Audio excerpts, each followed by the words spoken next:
Hey, it's Clay Trader, and this will be a video chart on ticker symbol DRYS. We will take a look at the 30-minute time frame. Real quick, what do I mean by 30-minute in case maybe you're new to charts?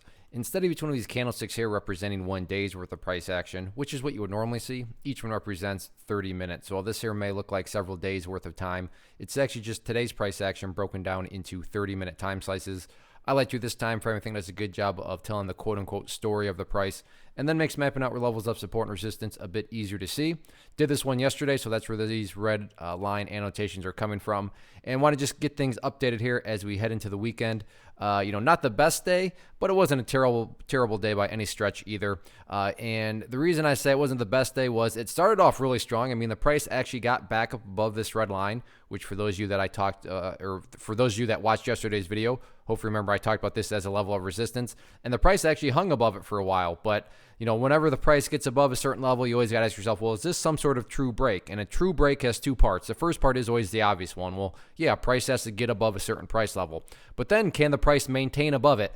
And unfortunately, when it comes to that second part and maintaining above it, the bulls couldn't quite do it, fell back below that red line. So therefore, going into next week, $1.65 is still got to be considered that area of resistance. Now, I would agree that that level is probably weakened up some today, but as far as the chart and story is concerned, $1.65, that is still, the main focus point in terms of levels of resistance that you want to see the price get up above.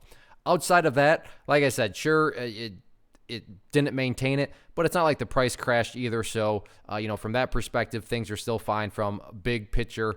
Now, I should, note that there is, perspective that does go into this, meaning if you're a day trader and you bought right there and you wanted to sell within, 3.7 seconds, then yeah, for you, maybe the chart's looking pretty rough. But overall, grand scheme of things, again, big picture perspective, if you just look at where the lows have been, so today, the low right there, then you look at where that low was and, this low back here, picture those as stair steps. The stair steps are still trending in the upwards direction. So today, couldn't quite maintain it, but that was definitely more of a shorter term viewpoint. When you look and take a step back and look at multiple days, the bulls are still drifting upwards, and as long as they continue to build those higher stair steps, that'll remain the case. So a lot of interest in this one still. It'll be exciting to see how this all unfolds next week.